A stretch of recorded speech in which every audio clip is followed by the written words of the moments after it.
Je m'appelle Martin, j'ai 31 ans et je vis à Paris. Je suis architecte naval et auteur de romans, dont un deuxième roman qui s'appelle Tant qu'il reste des îles.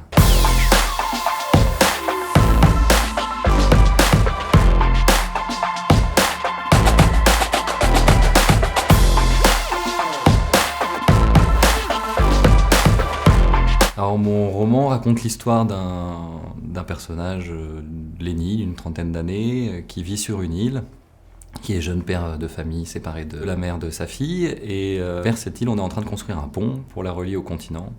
Et donc mon roman raconte, à travers les yeux de Lenny, et à travers la vie de ce personnage-là, la construction de ce pont et l'impact qu'a va avoir la construction de ce pont sur lui et aussi sur les différents personnages de l'île.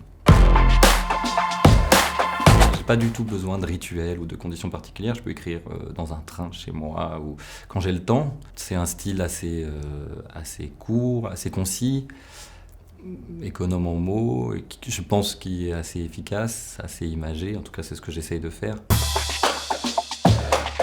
Ça me plaisait de poser la question, qu'est-ce qui se passe, qu'est-ce qui arrive à une île si on lui met un pont, est-ce qu'on l'abîme, est-ce qu'on la gâche, est-ce qu'on la tue ?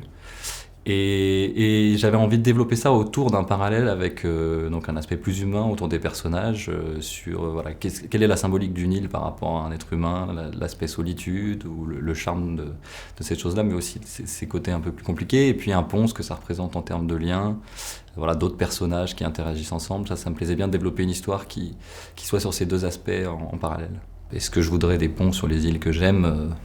Pas forcément. Ce que ça leur apporte, c'est l'envie de découvrir la mer, l'envie de naviguer, de monter sur un bateau et d'aller faire un tour. Ça, ce serait une belle réussite.